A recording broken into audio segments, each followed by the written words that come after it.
Queridos hermanos, queridas hermanas en Cristo, y también nuestros amigos y amigas que nos acompañan, sean todos muy bienvenidos para una transmisión más del Instituto Vida para Todos. En esta oportunidad, directamente del auditorio de la Iglesia en São Paulo. Nosotros estamos dentro del tema general, quien tiene oído, oiga. Las 7 iglesias de Apocalipsis, Sardis. Llegamos al mensaje número 11, cuyo título es Los Valdenses, la línea dorada de la gracia de Dios. La lectura de la Biblia es Apocalipsis capítulo 3, versículos 4 al 6.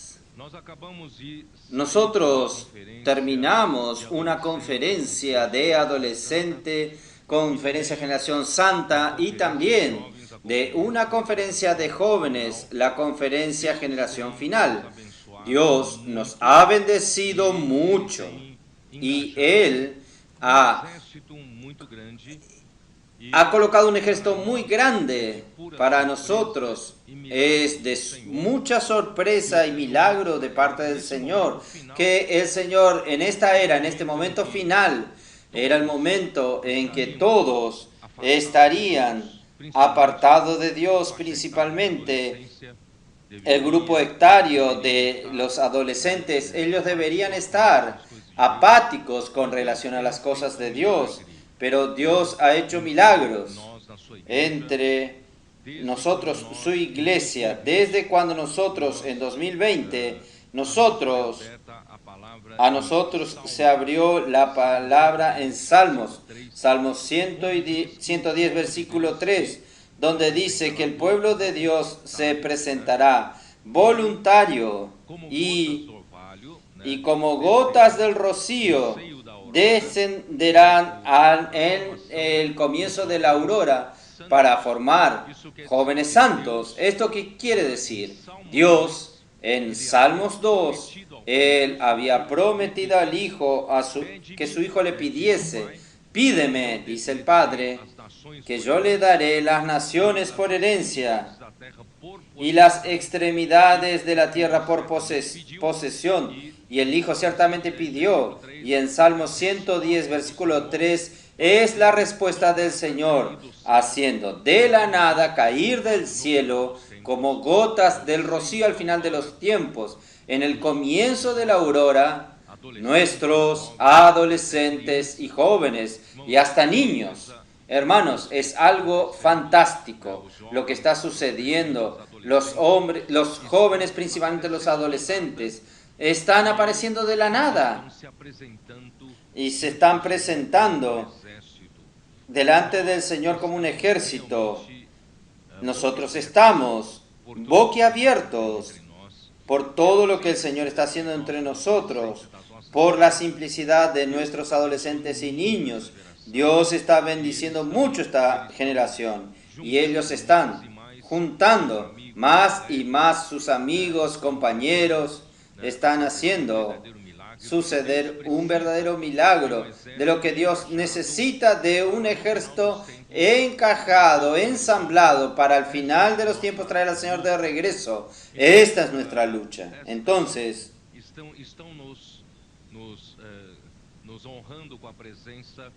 nos están honrando con su presencia coordinadores de las diversas unidades del CEPEP aquí en Brasil. 12 unidades tenemos aquí en Brasil del Centro de Perfeccionamiento para Colportores y Líderes Cristianos, el CEPEP, y también los coordinadores que vinieron del exterior. Tenemos los coordinadores de Colombia, Chile, Argentina, Paraguay. ¿Me olvidé de alguien? Y también de Mozambique, África. Ellos pasaron, hermanos, 3 días en el CEAPE Base Lorena, y ellos fueron servidos por los adolescentes. Y todos ellos quedaron impresionados con la calidad de los adolescentes, Ellos fueron muy bien servidos por nuestros adolescentes. Vieron a los adolescentes. Ustedes saben, los adolescentes no arreglan ni siquiera su cama, ¿no es así? La madre es quien hace todo. Calzado tirado por un lado, media tirada por otro lado, pero ellos se tornaron nuestro modelo. Nuestro modelo en Lorena son adolescentes bien disciplinados, arreglan sus cosas, sus camas y están listos para servir a los mayores, al punto de que uno de los coordinadores testificó de que era solo el amenazar a levantarse. Venía un adolescente y le preguntaba si quería un vaso de agua. Y otra vez intentaba levantarse, él decía, quiere un café. Por tercera vez él quiso levantarse, el adolescente. Un adolescente dice, necesita de algo, y el hermano dice, no, solo me quería levantar. Entonces, gracias a Dios, nuestros adolescentes están dando ejemplos aún en el padrón humano. Y yo creo que hoy, a través de las diversas casas de adolescentes dispersadas por todo el Brasil y por todo el mundo, vamos a pasar este padrón a todos los adolescentes que están en medio de nosotros viviendo la vida de la iglesia. Ellos son muy aplicados en hacer la inmersión en la palabra, hacer la transcripción de los mensajes. Ellos son muy aplicados en llenarse del Espíritu para salir y ser llenos del Espíritu. Tenemos una generación, hermanos, que predica el Evangelio, que no tiene miedo de las calles. Salieron de las cuatro paredes de un salón y están en las calles abordando a las personas con el puedo orar por usted, y también pasando libros que contienen el Evangelio del reino en manos de las personas, porque nuestros adolescentes entendieron que nuestra misión como iglesia es predicar el Evangelio del reino a toda la tierra habitada, y entonces vendrá el fin. Y gracias a Dios, nosotros también tuvimos las conferencias de jóvenes, y nuestros jóvenes recibieron una incumbencia en cuidar de estos adolescentes. Nuestros adolescentes aparecieron como tropas del Señor, como ejército del Señor, pero estas tropas necesitan de un comando. Estas tropas necesitan de capitanes. Esto nosotros vimos en Primera de Crónicas, capítulo 11, 12 y 13. Ustedes acompañaron la conferencia, entonces gracias al Señor. También están recuperando el tiempo perdido y yendo detrás del perjuicio para no quedarse atrás. Están acompañando la simplicidad de nuestros adolescentes, haciendo inmersión en la palabra con la aplicación, y también predicando el Evangelio en las calles. Hermanos, esto es muy bueno. Entonces, no solo nosotros queremos las tropas de los adolescentes en las calles, nosotros tenemos los capitanes que cuidan de ellos, sumergiéndonos juntamente con ellos. Hermanos, el Señor está levantando un gran ejército en toda la tierra. Nosotros solo podemos alabar al Señor. Nosotros pedimos,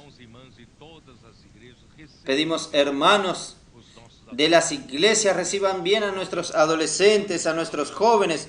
Cuando ellos van a su iglesia, ciertamente ellos van a ir en cada iglesia para incendiar todos los hermanos con el fuego del Evangelio, con el fuego del Espíritu, porque en los tiempos finales, aquellas 7 antorchas de fuego que arden delante del trono de Dios han de recorrer toda la tierra como los 7 espíritus de Dios para incendiar a todas las iglesias, para que a través de las iglesias incendien toda esta tierra con el Evangelio.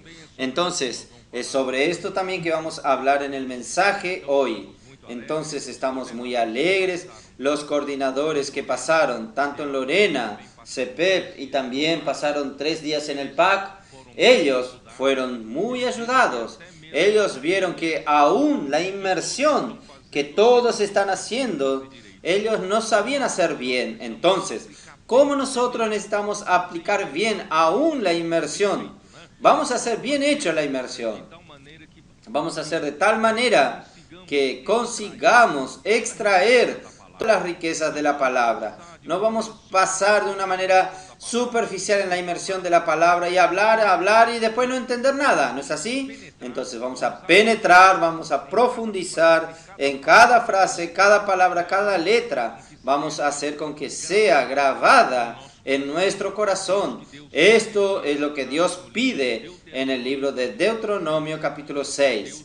Dios quiere que su palabra esté inculcada en nuestro corazón, que la palabra de Dios esté grabada en nuestros corazones por medio de repeticiones, de hablar entre nosotros, de enseñar entre nosotros, de nosotros admonestarnos mutuamente.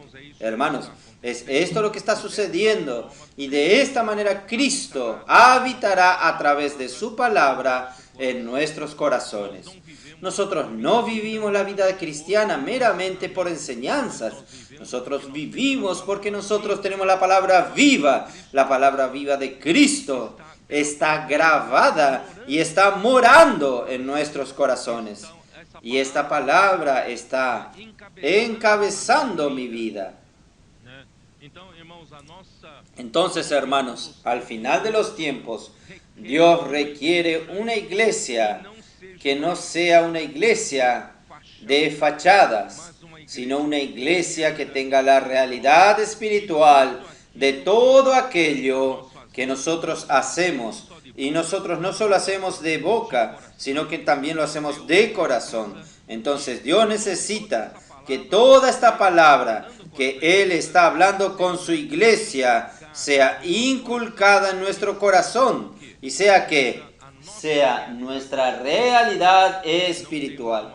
No tenemos una fachada de un buen cristiano, sino tenemos la realidad de un buen cristiano manifestada a través de nuestro vivir, de nuestro comportarnos, de nuestra conducta aquí en la tierra. ¿Concuerdan con eso? Entonces es sobre esto que vamos a hablar. Vamos a hablar nuestra Biblia, por favor, en Apocalipsis capítulo 3. Vamos a ver versículos 4 y 5.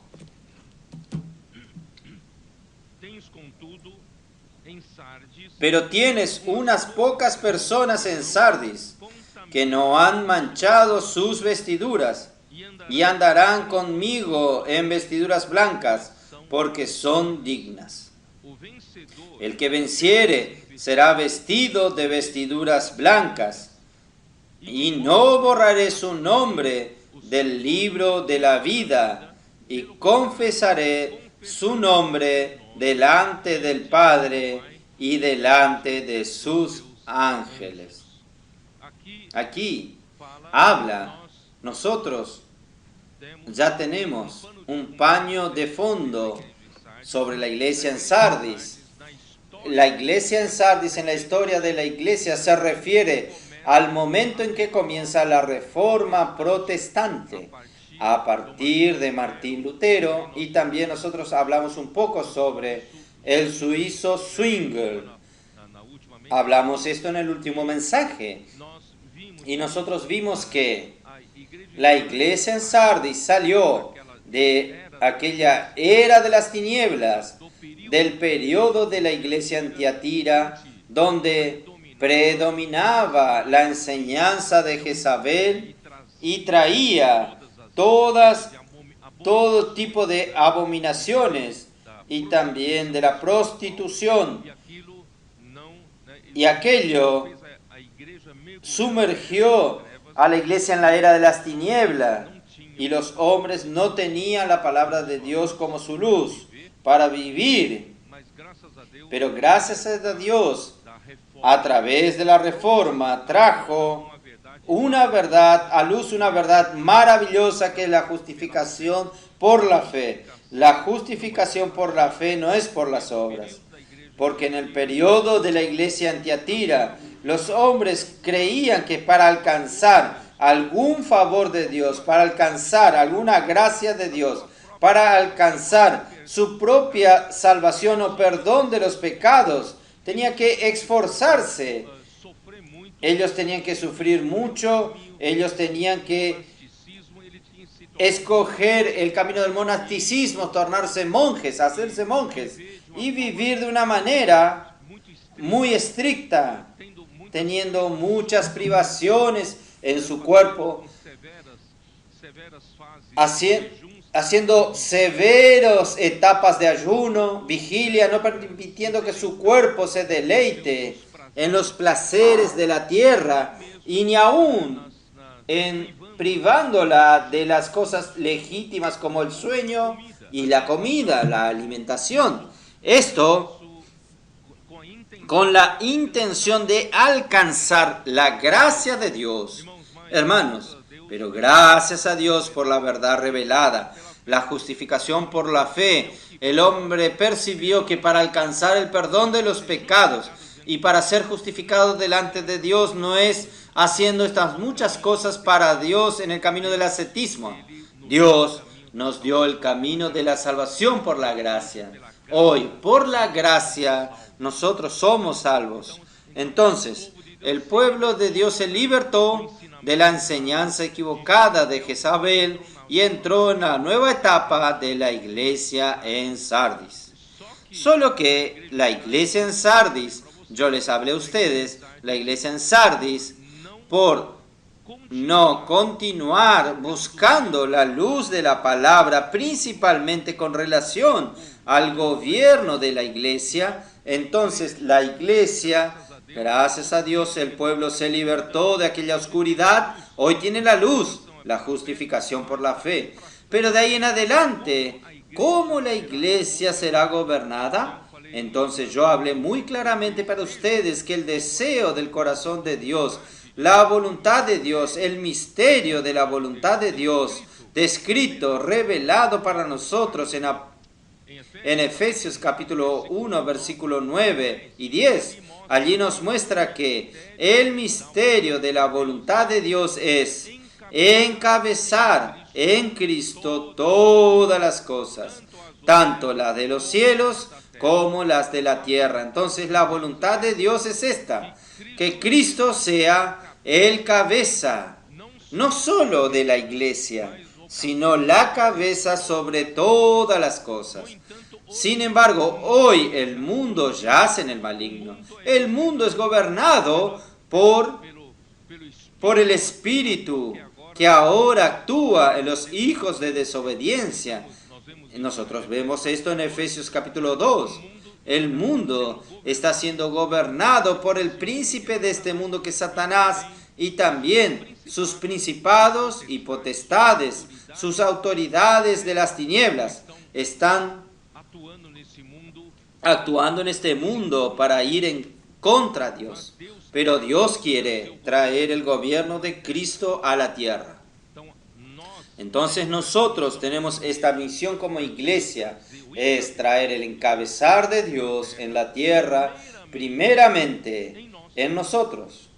Él necesita gobernar mi vida y gobernar su vida, gobernar mi familia, su familia y gobernar la iglesia, para a través de la iglesia, predicando el evangelio del reino, el poder un día extender su gobierno a todas las cosas.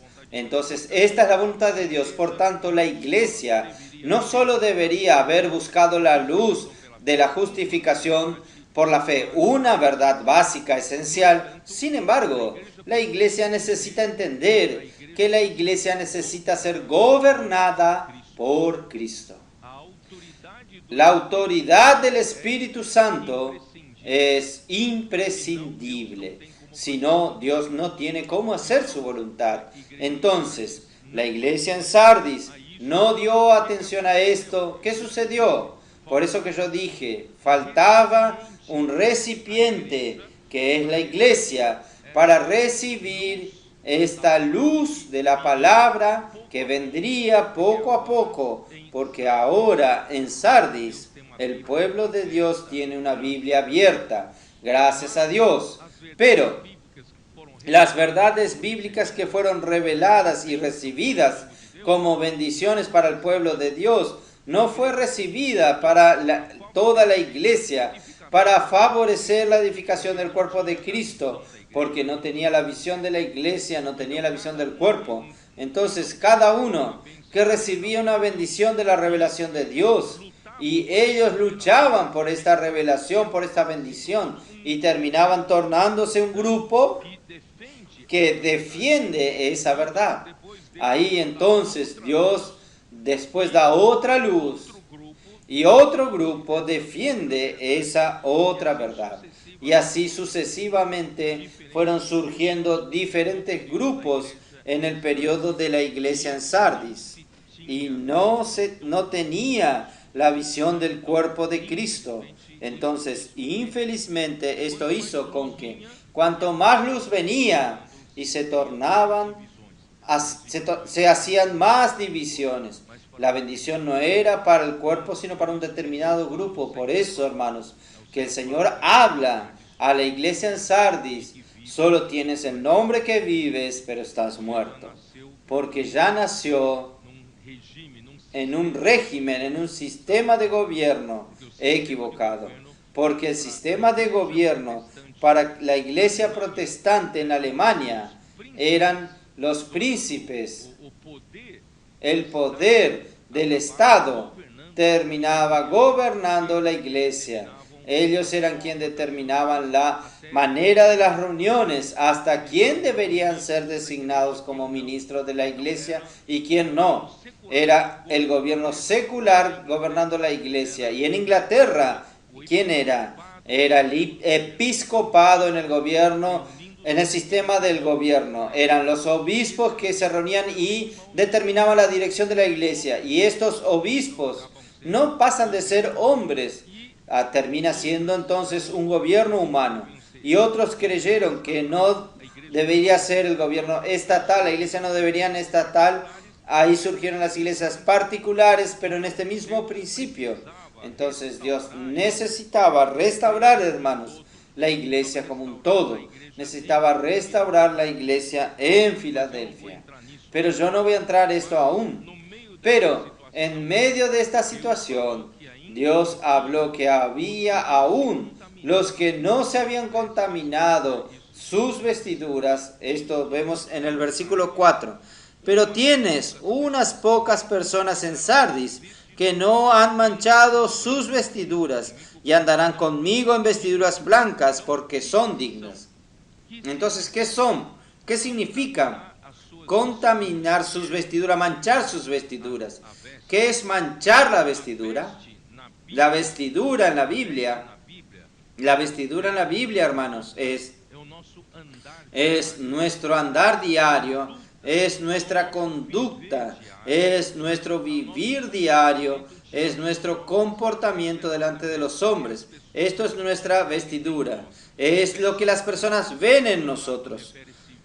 Vestiduras blancas se refieren, por un lado, una conducta pura, una conducta de justicia, pero también una conducta que es aprobada por Dios. Usted sabe que no tiene sentido usted tener solo una conducta buena, juzgada por usted. Dios necesita juzgar su conducta, su vivir, ¿no es así?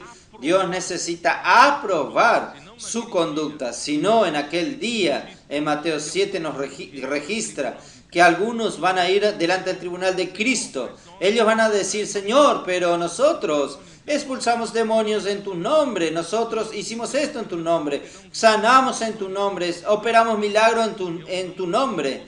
En verdad, el Señor va a decir: yo no os conocí. Esto no os conocí es en el sentido de yo nunca os aprobé. Entonces nosotros necesitamos la aprobación del Señor. Entonces no podemos engañarnos, hermanos. Todo tiene que tener la aprobación de Dios. El Señor tiene que aprobar todo. Este es el significado de las vestiduras puras. Entonces, hermanos, nuestra fe en la vida cristiana, nuestra fe en la vida de la iglesia, no puede ser una fe fingida. No puede ser una fe solo para que los hombres vean: yo soy un buen cristiano, pero nadie sabe lo que hago atrás. En mi casa soy otra persona. En mi trabajo, fiera. Hermanos, no. Mi fe tiene que ser una fe sin fingimiento. Por eso que Pablo dice en 1 Timoteo 1:5, la advertencia que él hace para la iglesia en Éfeso tiene como meta el amor. Vamos a ver. Yo quería economizar el tiempo, pero vamos a abrir nuestra Biblia. 1 Timoteo 1:5.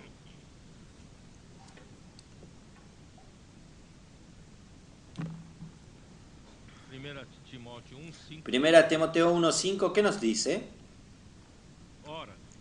Pues el propósito de este mandamiento es el amor. Hermanos, todas estas advertencias de Pablo para con la iglesia en Éfeso, él habló palabras duras, venían, procedían, eran porque Pablo los amaba. Usted sabe que a veces amar, el amor verdadero, hace con que usted hable la verdad y no hable lo que al otro le gusta oír. Usted tiene que hablar la verdad. Entonces Pablo dice, yo le hice una advertencia, pero procede del amor. Mandamiento es el amor nacido de un corazón limpio. Hermanos, nosotros tenemos que ser cristianos de corazones puros. Nosotros no estamos aquí, hermanos, sirviendo al Señor, viviendo una vida cristiana con segundas intenciones. Nosotros debemos tener siempre un corazón puro para servir al Señor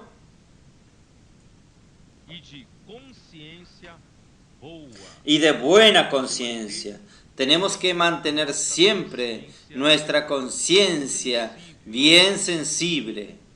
¿Saben? Cuando usted no oye la palabra de Dios,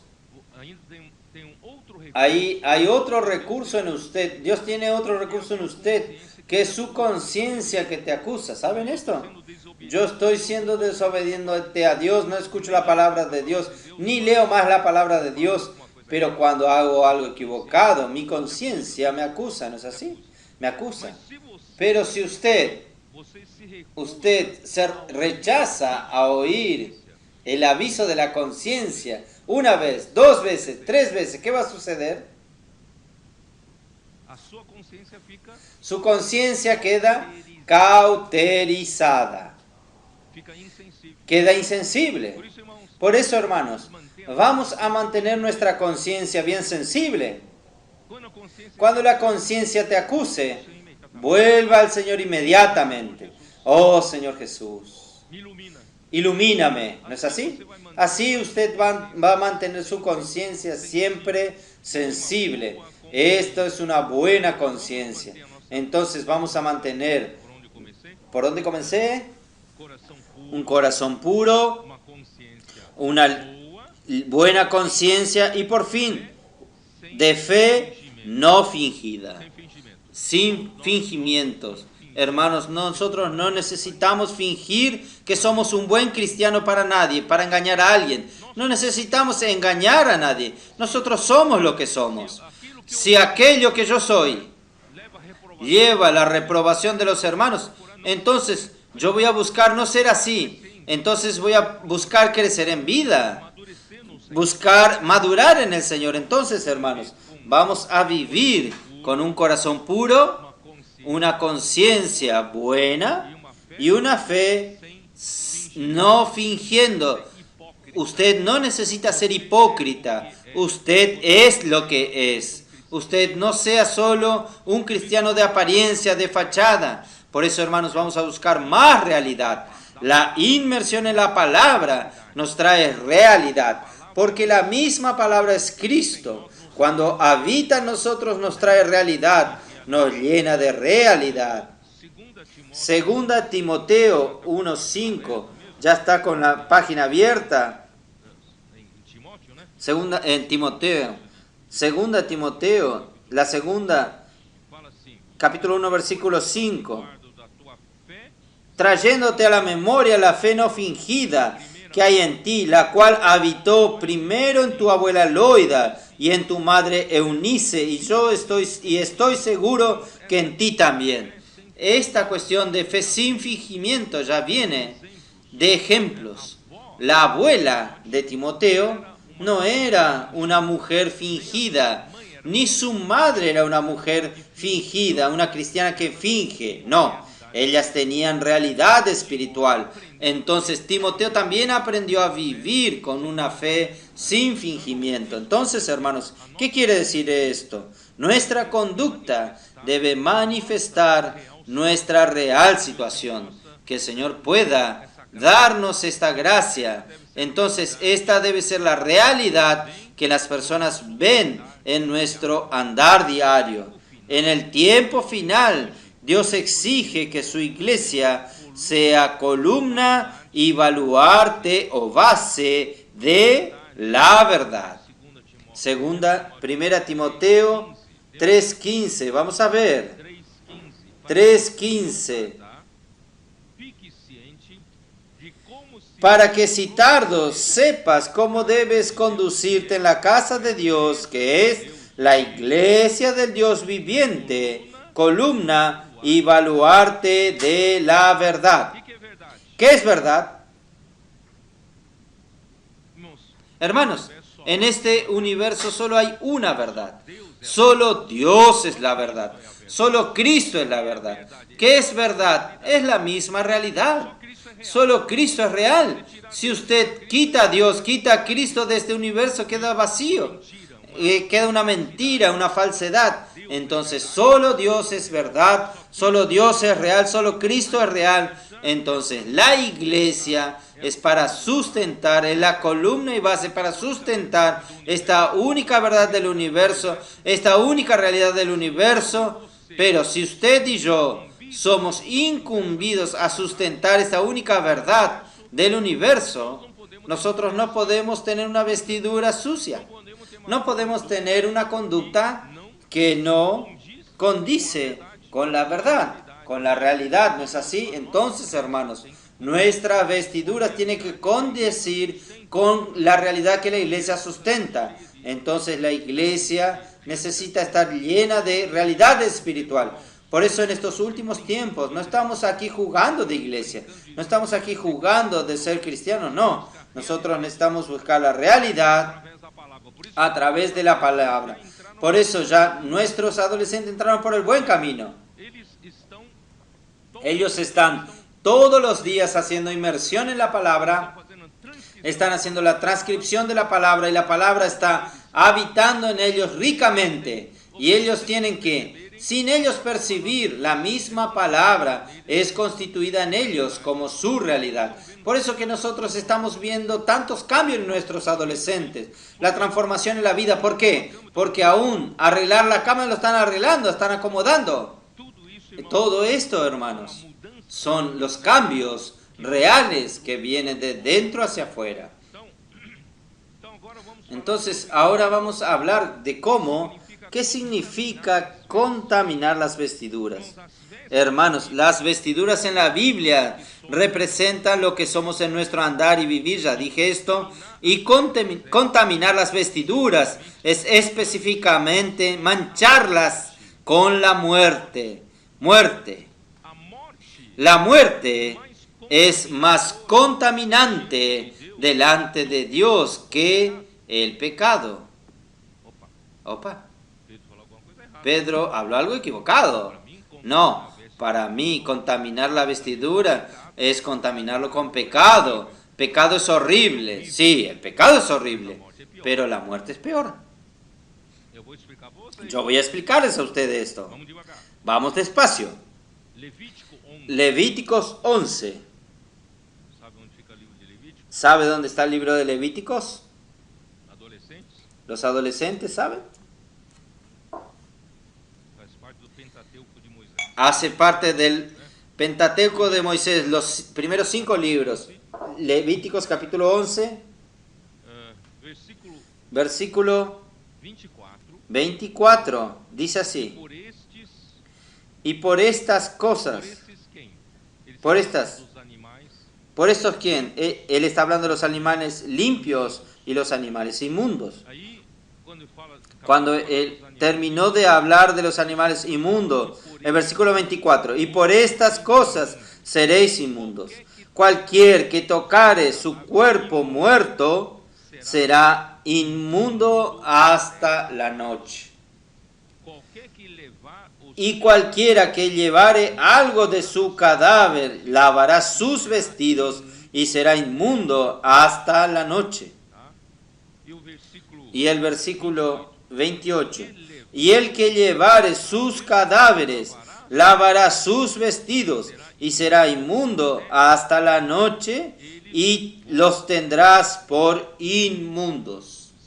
Si usted toca en el cadáver de un animal inmundo, usted estará inmundo por un periodo de tiempo que es hasta el final del día, porque la tarde, para Dios, para los judíos, la tarde es el final del día, ¿cierto? Entonces, si usted se contamina de mañana, usted va a estar todo el día inmundo. Entonces, no es más serio que la cuestión del pecado. ¿Por qué? El pecado, claro. Vamos a ver en Primera de Juan capítulo 1.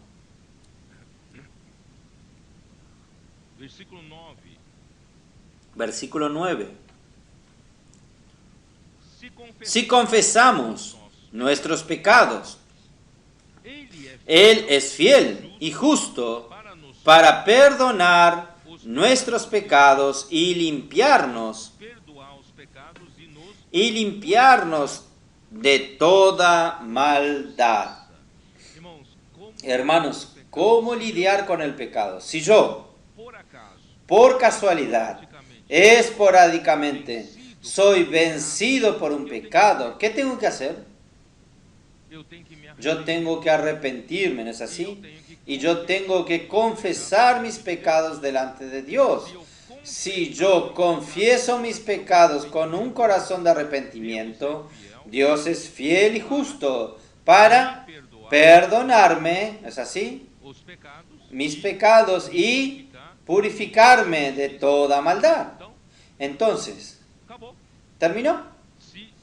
Si realmente hago esto de corazón, ¿usted entiende lo que quiero decir? Si realmente yo estoy arrepentido verdaderamente, confesar mis pecados arrepentidos y pedir perdón al Señor, el Señor va a perdonar mis pecados y va a purificarme de toda injusticia. Terminó. Aquí no dice va a ser inmundo hasta la tarde.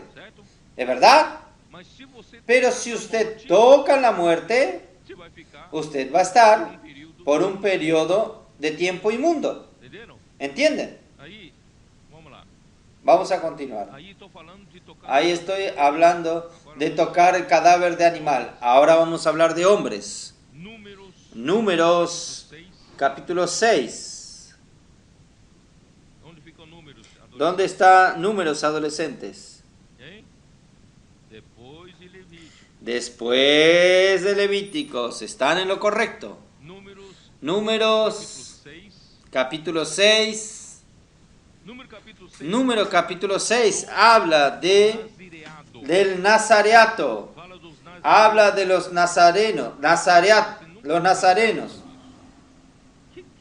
¿Qué es eso? ¿Qué es el nazareo? ¿Qué es un nazareo?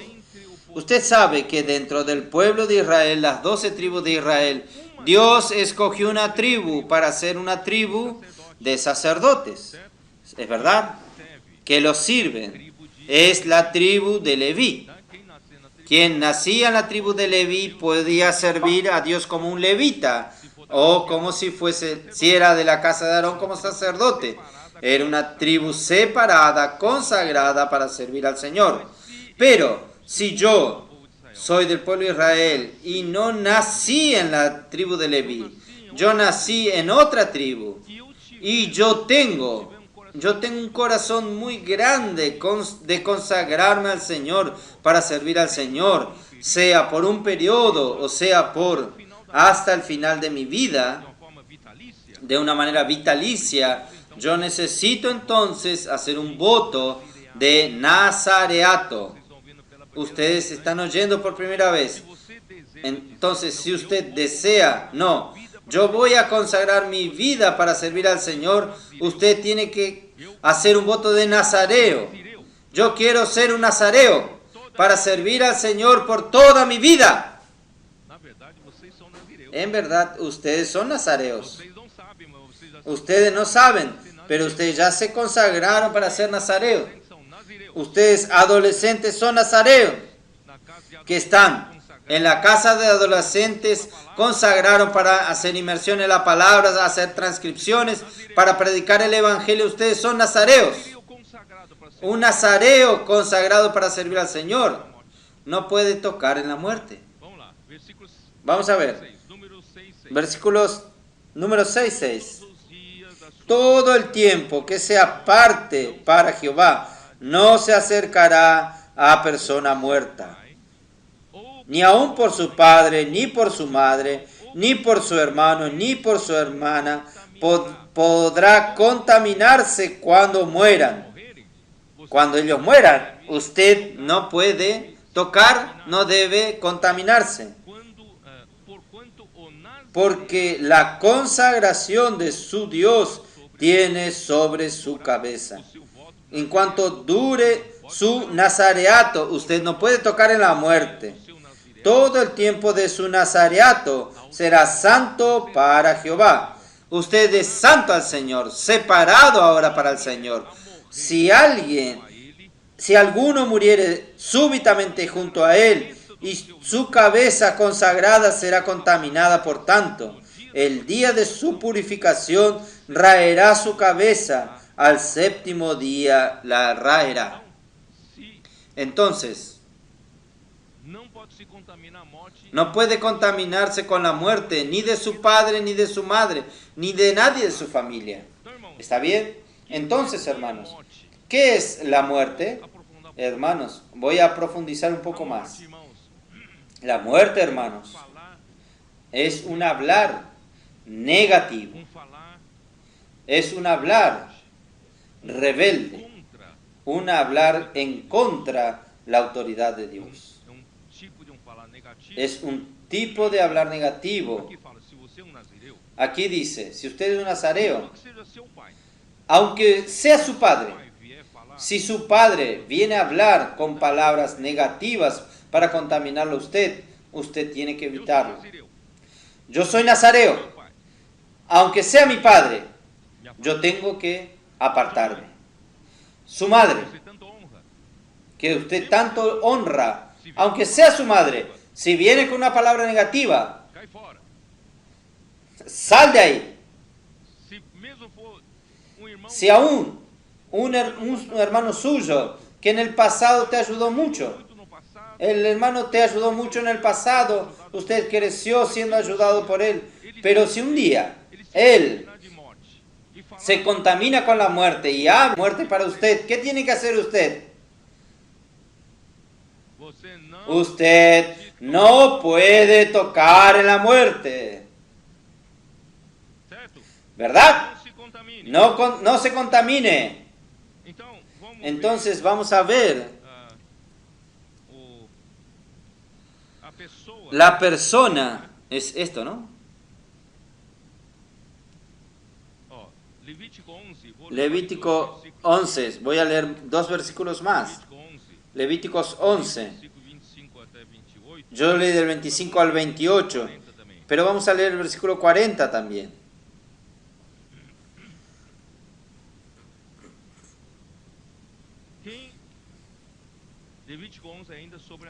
Levítico 11 aún habla sobre el animal. Y el que comiere del cuerpo muerto lavará sus vestidos y será inmundo hasta la noche. Asimismo, el que sacar el cuerpo muerto lavará sus vestidos y será inmundo hasta la noche. Ahora vamos a ver Números 19. Nosotros vimos Números capítulo 6. Ahora vamos a ver el capítulo 19. Versículo 11 y 13. ¿Cómo nos dice? El que tocare cadáver de cualquier persona será inmundo 7 días. Ya no es por un día. no es por todo un día, sino por 7 días. Versículo 13. Todo aquel que tocare cadáver de cualquier persona y no se purificare, el tabernáculo de Jehová contaminó, y aquella persona será cortada de Israel, por cuanto el agua de la purificación no fue rociada sobre él. Inmundo será, y su inmundicia será sobre él. Entonces necesita purificarse si por acaso tocase la muerte. Muy bien, entonces, ¿qué significa, hermanos? Tocar en la muerte. ¿Qué significa tocar en la muerte? Números capítulo 12. Números capítulo 12. Versículo 1. María y Aarón hablaron contra Moisés. Presten mucha atención. María y Aarón hablaron contra Moisés. ¿Y quién era Moisés?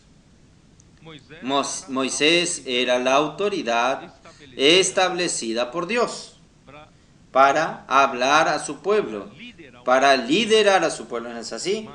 Pero aquí María y Aarón se creyeron que ellos podrían tener esta libertad porque eran hermanos mayores que Moisés. Ellos creían que tenían esta libertad de hablar en contra de Moisés.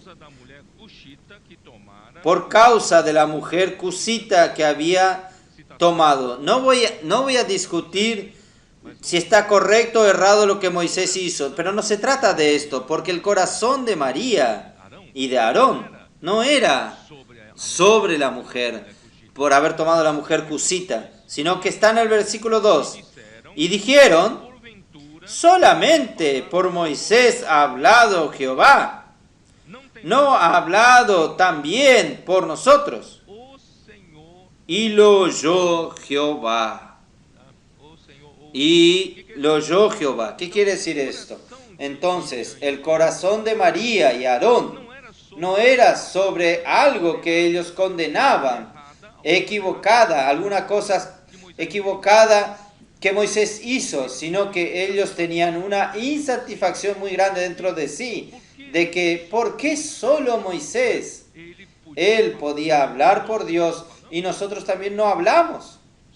Solo Moisés puede hablar por Dios. Infelizmente, hermanos, este tipo de actitud hay hasta hoy. Solo la palabra profética, solo Dios puede hablar por él. Entonces, ¿sabe qué es esto? Esto significa, hermanos, esta sí es la palabra de muerte. ¿Qué es la palabra de la muerte? Cuando usted habla en contra la autoridad que Dios estableció. Cuando usted habla negativamente criticando, porque usted no acepta, usted tiene una actitud de rebeldía contra alguien que Dios estableció como autoridad. Esto es muerte. Por eso, hermanos, vamos a tener cuidado ahí cuando usted tiene una actitud de estas, es tan seria que el Señor oye. Cualquier otra cosa está bien. Dios es omnisciente, sabe todas las cosas, pero Dios no presta tanta atención en saber esto. Pero en esta cuestión, Dios oyó. Porque para Dios es importante, porque está relacionado. Voy a volver a hablar. La voluntad de Dios, ¿qué es? Efesios 1, 9 y 10. La voluntad de Dios es Cristo encabezar todas las cosas.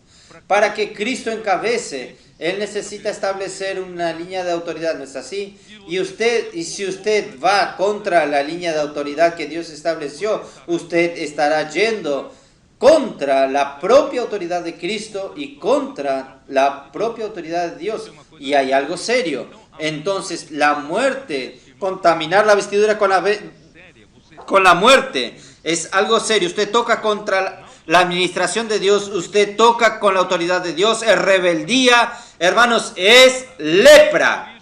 Por eso que María inmediatamente percibió que estaba con lepra. Entonces vamos a continuar. Ahí los tres salieron de la tienda, el Señor apareció a los tres. Versículo 6. Y él les dijo, oíd ahora mis palabras. Cuando haya entre vosotros profetas de Jehová, le apareceré en visión, en sueño hablaré con él. Sí, hay profetas. Dios ha levantado profetas dentro del pueblo de Dios. No es así a mi siervo Moisés.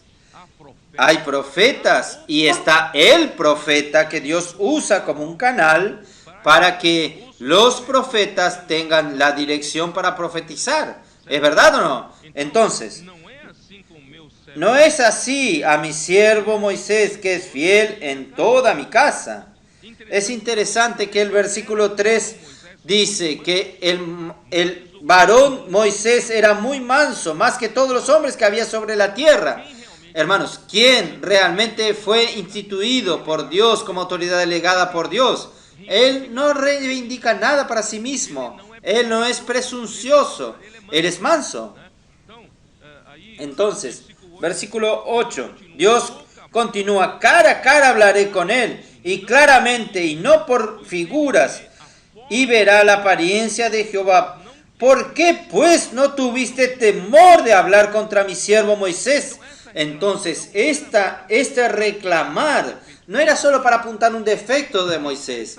Esta actitud de los dos fue hablar en contra de Moisés y contra el siervo del Señor. Hermanos, esto sí es muerte. Es tocar en la muerte. Y la ira de Jehová se encendió contra ellos y se fue. Y la nube se apartó del tabernáculo, la presencia del Señor se retiró, y he aquí que María estaba leprosa como la nieve. Y miró Aarón a María, y he aquí que estaba leprosa. Aarón quedó apavorado, y dijo Aarón a Moisés, Señor mío, no pongas ahora sobre nosotros este pecado, porque locamente hemos actuado y hemos pecado. Quiere decir, yo no quiero tener lepra. María tiene, pero yo no quiero tener. Ora por mí, ora por mí. Hermanos, no quiera tener lepra, no. Es terrible. Tiene que ser apartado por un periodo dentro del pueblo de Dios para purificarse 7 días, por 7 días. Hermanos, yo ya hablé esto para ustedes. Cuando era muy joven, servía al Señor. Y al comienzo, en el año 80, exactamente en el año 80, comenzó a surgir este tipo de hablar contra la autoridad de Dios aquí entre las iglesias. Hubo una rebelión y muchos jóvenes fueron engañados, muchos jóvenes fueron contaminados y comenzaron a hablar palabras negativas sin ningún temor.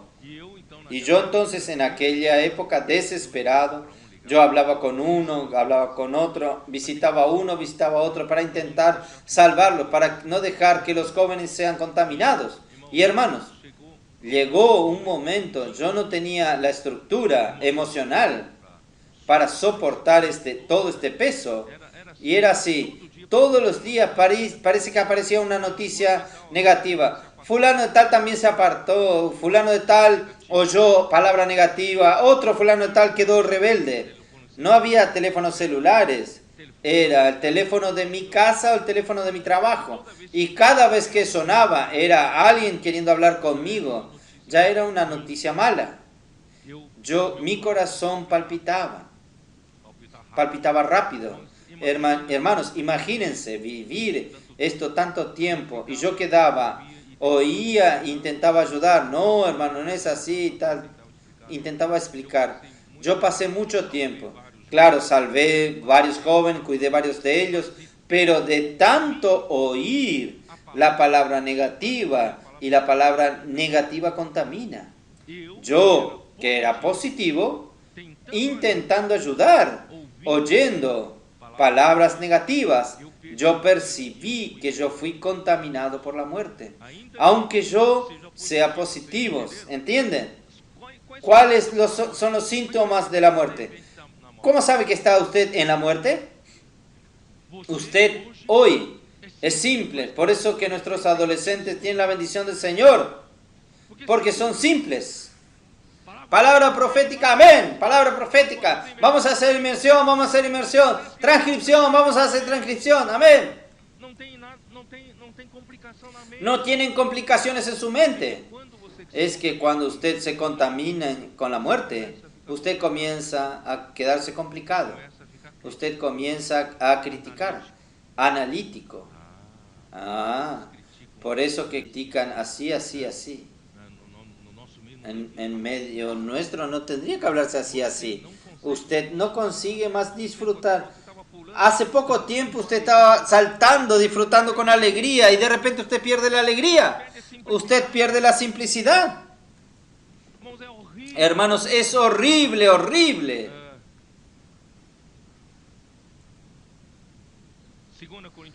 2 Corintios 1. 2 Corintios 1, 12. Porque nuestra gloria es esta, el testimonio de nuestra conciencia de que con sencillez, y esta palabra santidad en algunos manuscritos es sencillez, simplicidad. Entonces, para el uso de este mensaje voy a preferir la versión sencillez. El testimonio de nuestra conciencia de que con sencillez y sinceridad de Dios, no con sabiduría humana, sino con la gracia de Dios, nos hemos conducido en el mundo y mucho más con vosotros.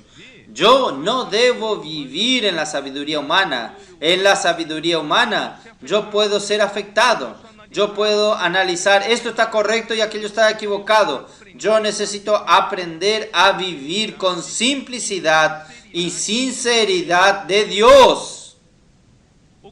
Lo que Dios quiere darle a usted es la simplicidad y la sinceridad de Dios. Ahí entonces, cuando yo percibí que estaba contaminado con la muerte, yo estaba sentado en una conferencia, el hermano Don, liberando palabra maravillosa, todo el mundo saltando, recibiendo, y yo estaba allí sentado y no conseguía disfrutar, crítico, analítico, analizando todo. Y yo estaba en lo correcto, llenos de razón, pero muerto. Hermanos, no quiera tener esta experiencia de muerte, no.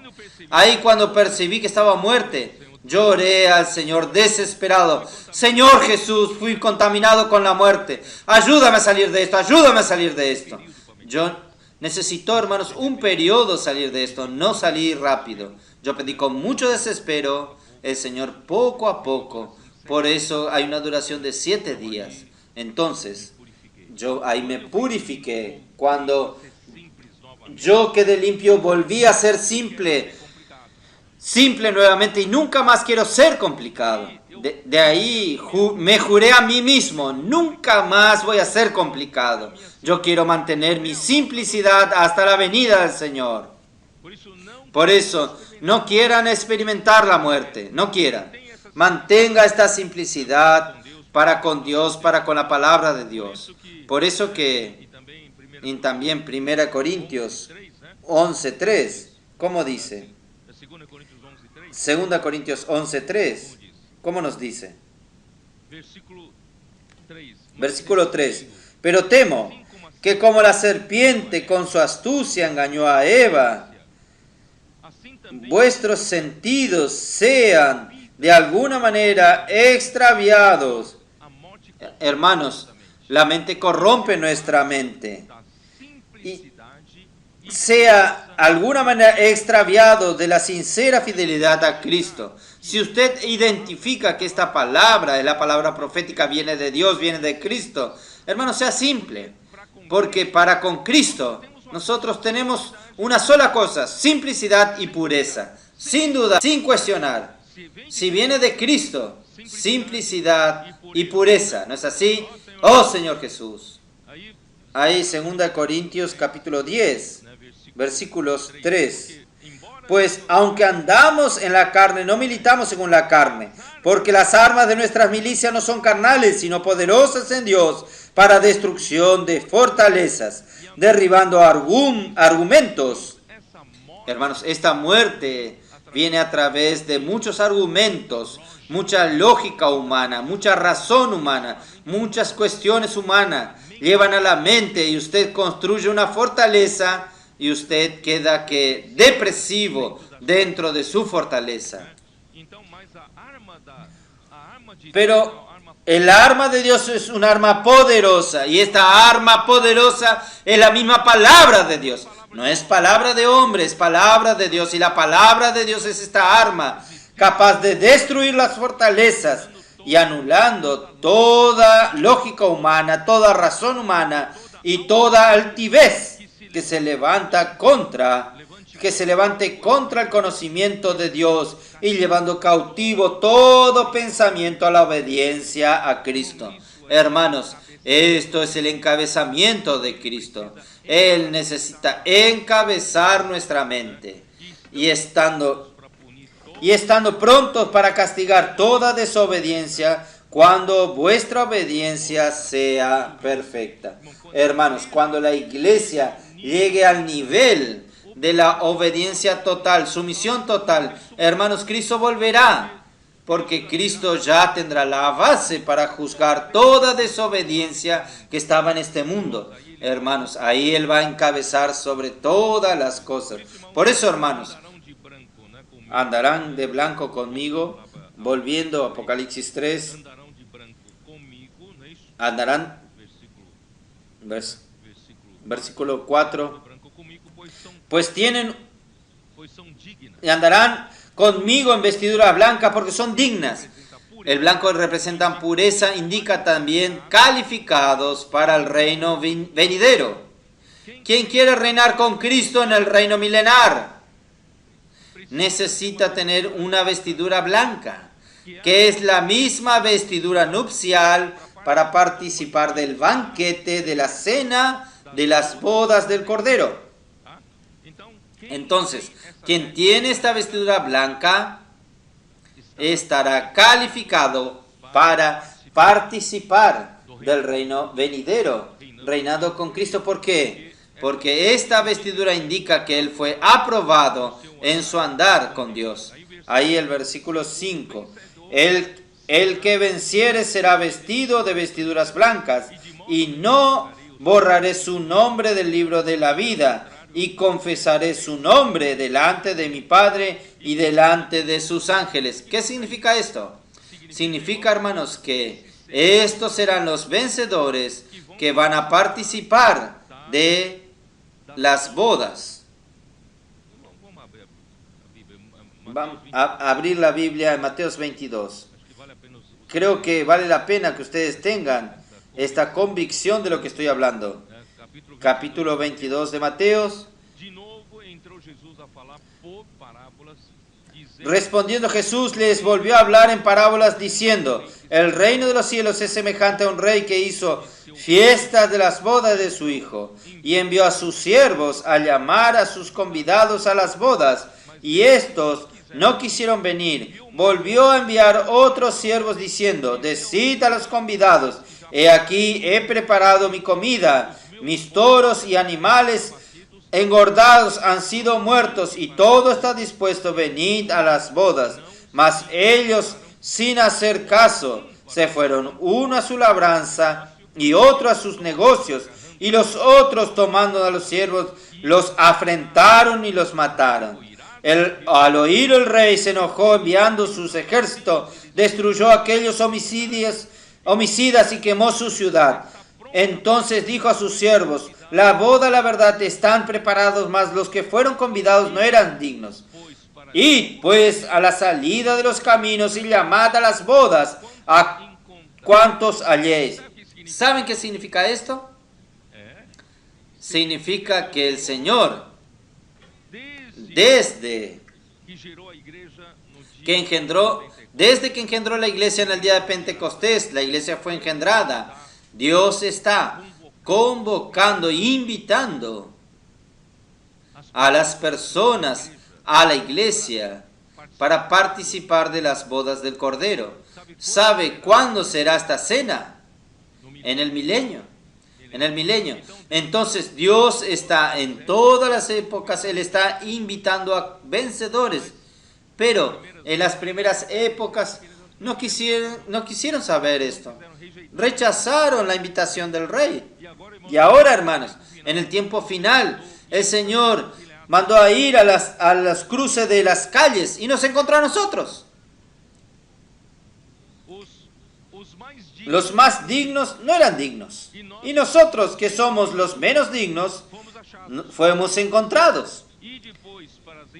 Id a la salida de los caminos y llamad a las bodas a cuanto halléis. Y saliendo los siervos por los caminos, juntaron a todos los que hallaron, juntos, malos y buenos, y las bodas fueron llenas de convidados. ¿Quiere decir qué cosa, hermanos? El Señor no hace acepción de personas.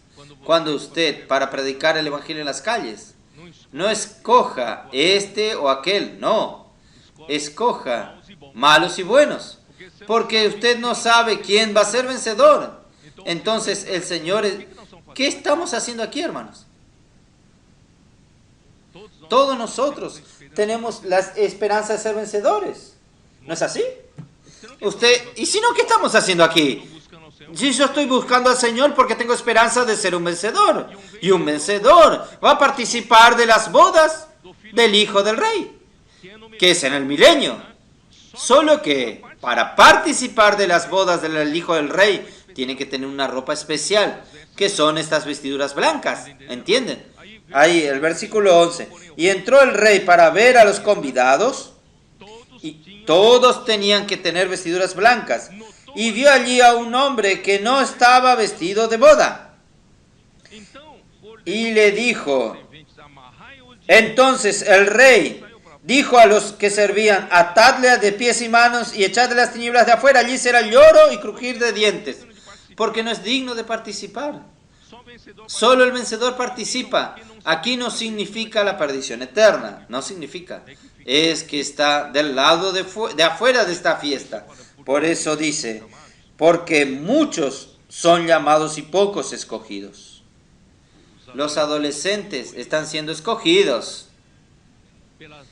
Por la simplicidad están siendo escogidos, y los capitanes necesitan tornarse simples también para participar también. Y los demás hermanos y hermanas, todos nosotros vamos a entrar en la buena tierra por la puerta abierta para Caleb y Josué.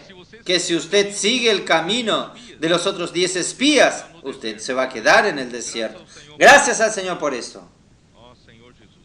Oh Señor Jesús. Por eso, hermanos, Apocalipsis 19. Señor Jesús. Apocalipsis 19.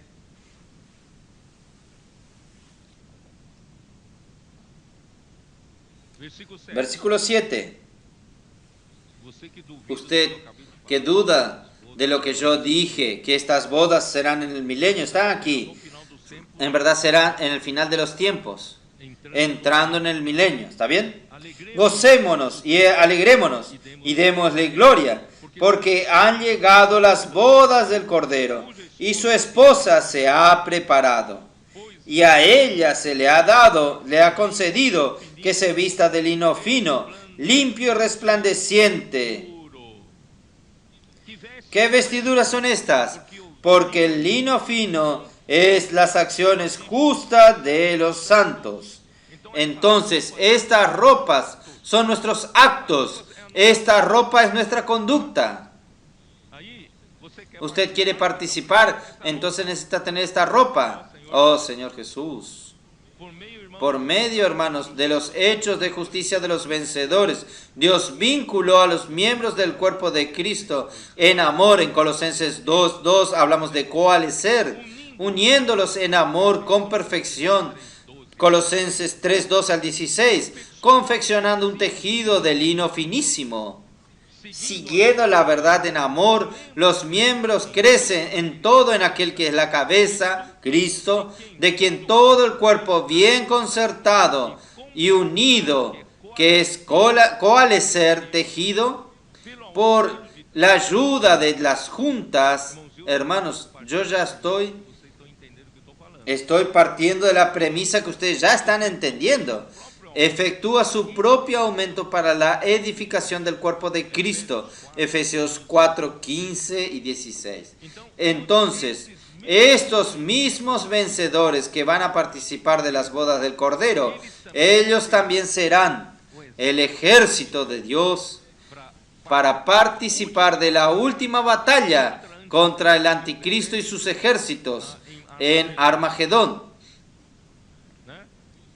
Esto está en Apocalipsis 19, versículo 14. Y los ejércitos celestiales, vestidos de lino finísimo, blanco y limpio, le seguían en caballos blancos. De su boca sale una espada aguda para herir con ella a las naciones, y él las regirá con vara de hierro, y él pisa el lagar del vino del furor y de la ira de Dios Todopoderoso. Y en sus vestiduras y en su muslo tiene escrito este nombre: Rey de Reyes y Señor de Señores. Hermanos, estos mismos que participarán de las bodas del Cordero, que serán los vencedores, vendrán juntamente con Cristo para pisar el lagar de la ira de Dios, que es la última batalla contra el anticristo y su ejército. Hermanos, vamos a lanzar toda esta desobediencia al lago de fuego. ¿Quién quiere participar de esta lucha? Yo quiero participar. Por eso, hermanos, vean cómo es importante tener esta vestidura blanca. Entonces, hermanos, Apocalipsis 3, versículo 6. Quien tiene oído, oiga lo que el Espíritu dice a las iglesias. No tenga un corazón duro. Cuando el Espíritu está hablando a su iglesia, en Mateos 13, versículo 14 al 17, allá habla que este pueblo tiene un corazón endurecido. Por eso que ellos tienen los ojos y no ven. Ellos tienen oídos, pero no oyen. Y el corazón de ellos está duro. Hermanos, vamos a tener un corazón trabajado por el Señor, que inculca la palabra de Dios, que oye la palabra del Espíritu. Y hermanos,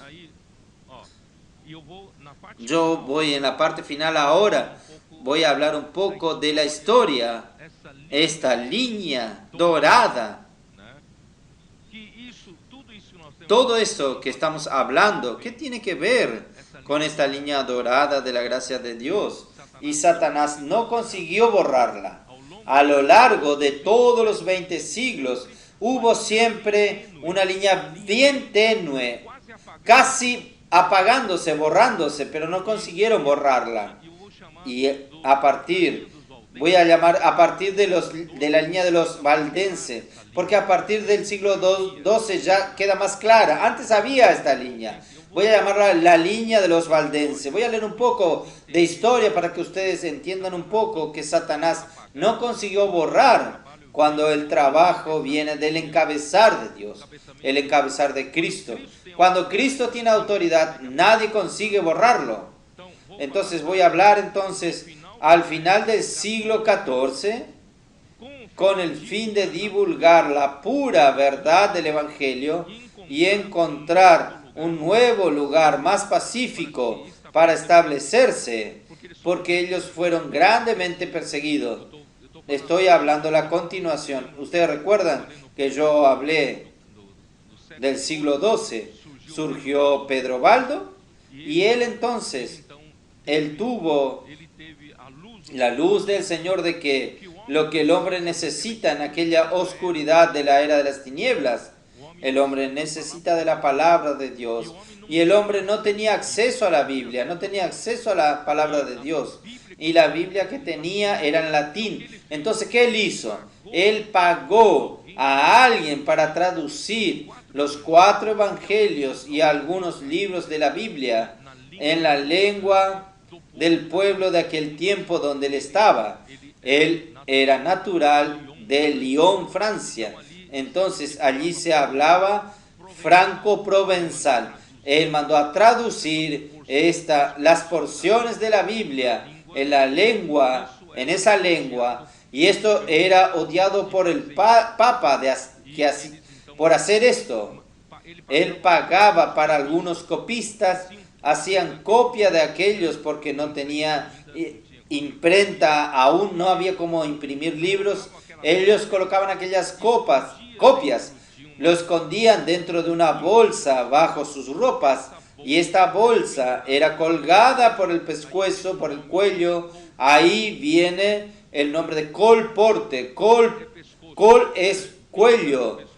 Colgaban del cuello una bolsa, algo que carga la copia de la Biblia, la copia de la Escritura.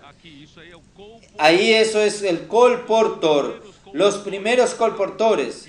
Entonces ellos salían de dos en dos y sabían que lo único que salva a las personas, que ayuda a las personas, es la palabra de Dios. Entonces ellos salían y en el momento de contactar a las personas, notaban que las personas tenían sed por la palabra de Dios. Ellos entonces leían la palabra de Dios a estas personas. Estos son los colportores, y tanto ellos, por un lado de los Alpes, como los albigenses, del otro lado de los Alpes, fueron grandemente perseguidos y diezmados por las cruzadas papales que masacraron a ellos. Entonces yo ya estoy hablando esto en el siglo XII, yo ya estoy hablando del siglo XIV. Después de mucha masacre, después de mucho sufrimiento, muchos murieron quemados, muchos murieron de una manera horrible. Entonces yo ya estoy yendo más adelante en el siglo XIV.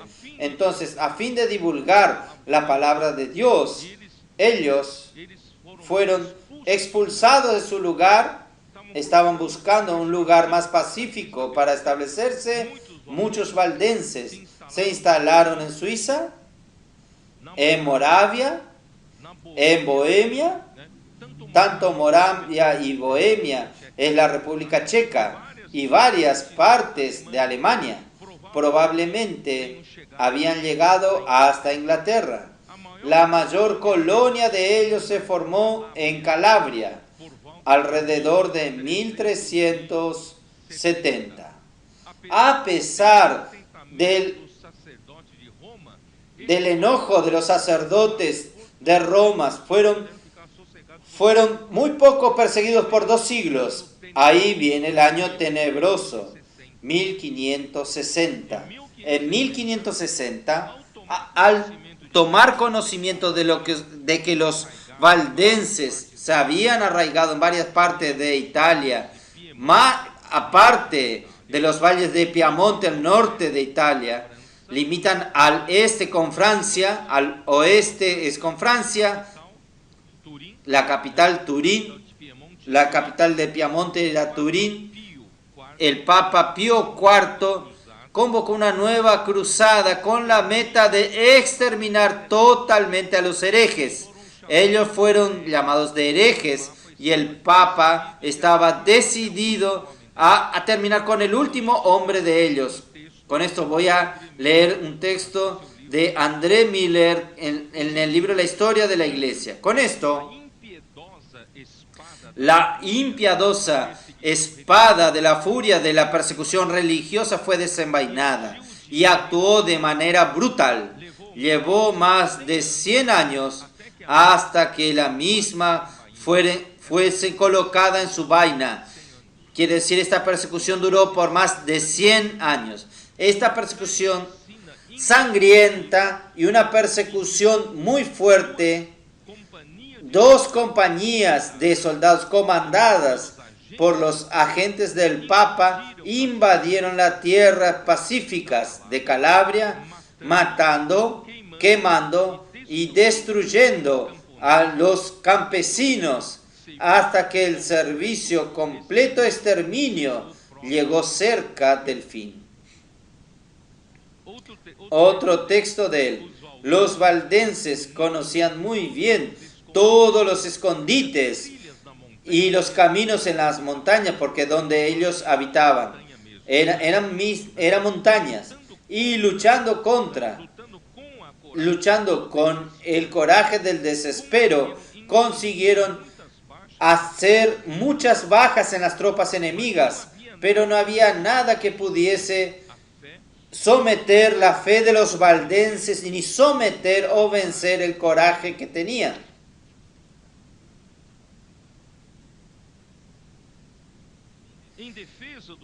En defensa de sus derechos naturales como hombre, en la sustentación de la verdad y en la resistencia contra todos los edictos de exterminación que causaron la asolación de sus hogares y mancharon sus altares con sangre, los valdenses demostraron una determinación y perseverancia que no se encuentran paralelo en la historia. Ellos resistieron bravamente, pero fueron bárbaramente asesinados. La expulsión de los valdenses de sus valles después de la masacre de 1655, hubo paz que duró cerca de 30 años. Sin embargo, pesados fardos eran colocados sobre ellos por los que habían hecho en el servicio de la iglesia romana. En los valles que habitaban se tornaron prisiones. Cualquier suplir enviado por Inglaterra o otros países era confiscado. Sufrieron miseria y dolor sin alimento, estaban muriendo de hambre. Lucharon hasta el año de 1686, cuando se inició una nueva guerra. Los campesinos fueron derrotados y los sobrevivientes fueron presos. 14,000 de ellos fueron lanzados en la prisión, en los calabozos de Piamonte.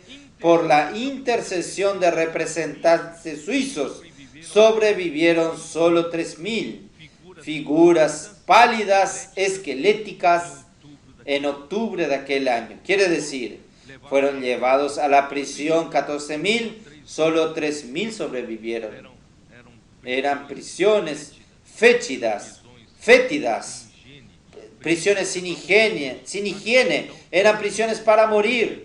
Imaginen qué sufrimiento en aquel lugar.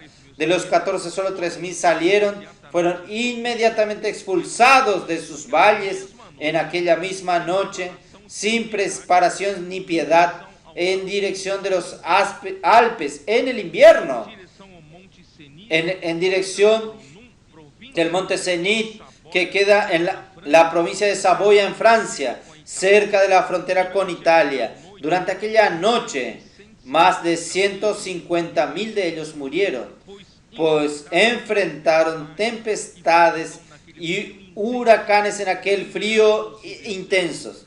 En mediados de diciembre llegaron a Ginebra muy exhaustos y lastimados por Intenso frío. Ginebra no los podía recibir a todos.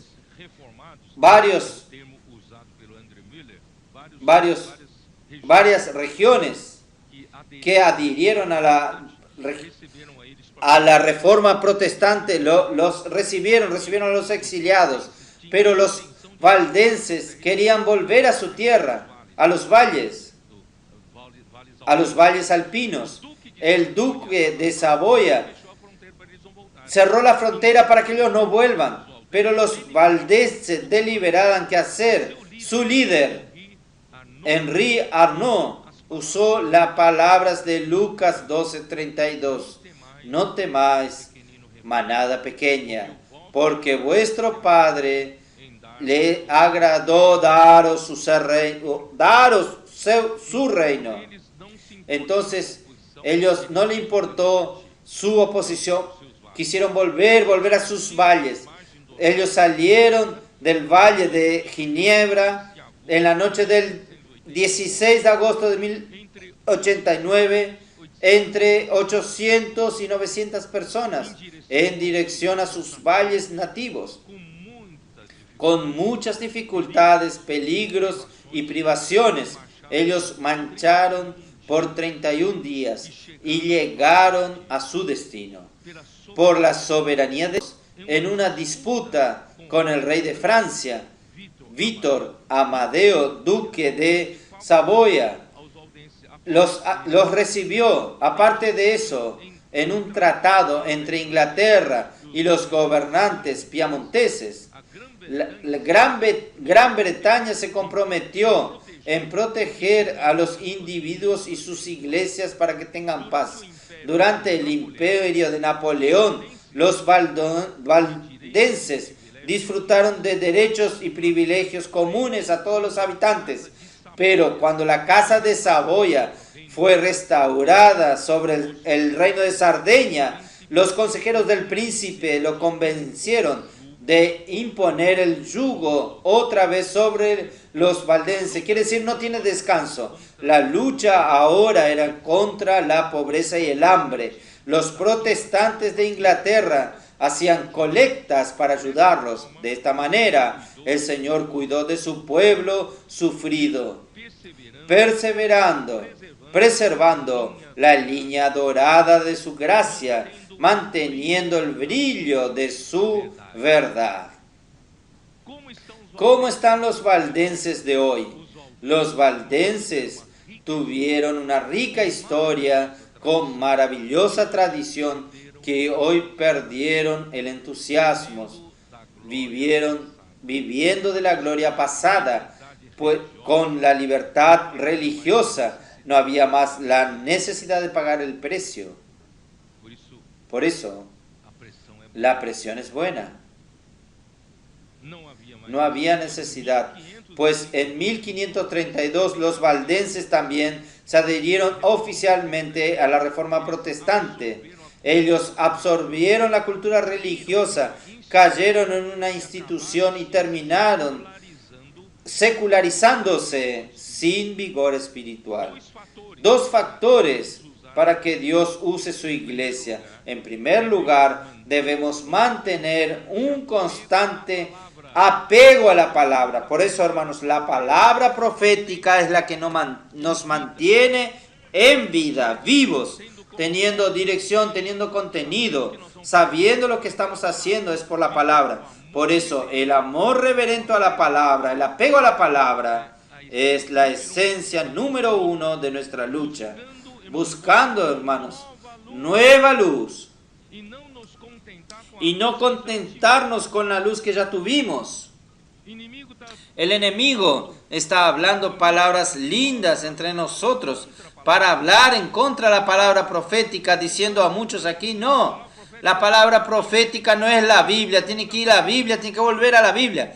Hermanos, nosotros podemos estar 10 siglos con la Biblia aquí y morir sin revelación, sin luz. ¿No es así? Gracias a Dios, hermanos, tenemos la revelación, tenemos luz, tenemos la palabra profética. No entre en ese engaño. Es la Biblia, tenemos que volver a la Biblia. Nosotros estamos en la Biblia, nunca salimos de la Biblia, ¿no es así? Y hoy nosotros estamos haciendo colportaje de la palabra revelada. En aquel tiempo era la escritura, pero hoy es la palabra revelada. La revelación que hace la obra de Dios que suceda. Y en segundo lugar, hermanos, en segundo lugar, mantener el vigor evangelístico, predicando el evangelio del reino a toda la tierra habitada. Mateos 24:14. Y será predicado este evangelio del reino a todo el mundo para testimonio a todas las naciones. Entonces vendrá el fin. Nosotros amamos la venida del Señor. Nosotros luchamos para apresurar la venida del Señor. Por eso la iglesia coopera con el Señor para predicar el evangelio del reino. No podemos estar entre cuatro paredes. Necesitamos salir a las calles, predicar el evangelio del reino. Uno de los factores del suceso de los valdenses fue enseñar la palabra de Dios a los niños. Ellos tenían escuela entre ellos mismos. Los niños aprendían a leer la Biblia, aprendían a leer la palabra de Dios. Los niños eran animados a memorizar la palabra de Dios porque en cualquier momento puede ser confiscada cualquier copia de la Biblia, ¿entienden? Entonces, y algunos hasta aprendían a copiar, a hacer copias de las escrituras. Por eso, hermanos, los niños crecían inculcando la palabra y eran preparadas. Los niños entre los valdenses eran preparados para ser misioneros. Ellos ya crecían que mañana iban a predicar el Evangelio. Hermanos, gracias a Dios, el Espíritu los compungió a hacer esto. Nosotros, hermanos, somos la secuencia de los valdenses de hoy. Nosotros amamos la palabra profética.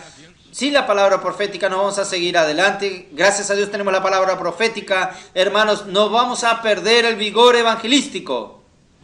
Vamos a continuar predicando el Evangelio hasta que el Evangelio del reino sea predicado a todo el mundo. Entonces vendrá el fin. Entonces, al final, voy a pasar un video corto, bien rápido. Alguien comentando esto que hablé. ¿Cuán importante era la Biblia para los valdenses? Este libro aquí que está sobre la mesa, donde muchos valdenses estudiaron la palabra de Dios, era un símbolo que ellos tenían el compromiso con la palabra de Dios. En realidad, los jóvenes valdenses y obviamente los mayores, ellos eran animados a no solamente estudiar la palabra de Dios, sino memorizar grandes porciones.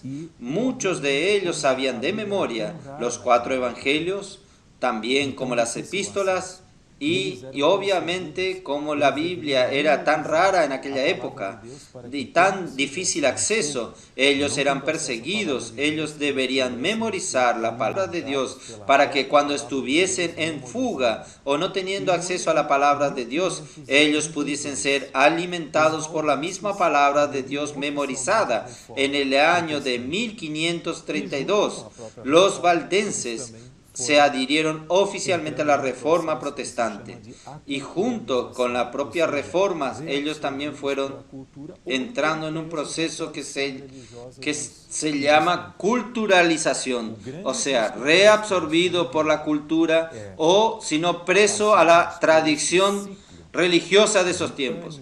El grande riesgo que tenemos como la iglesia es pasar por este ciclo de ánimo, entusiasmo de un movimiento.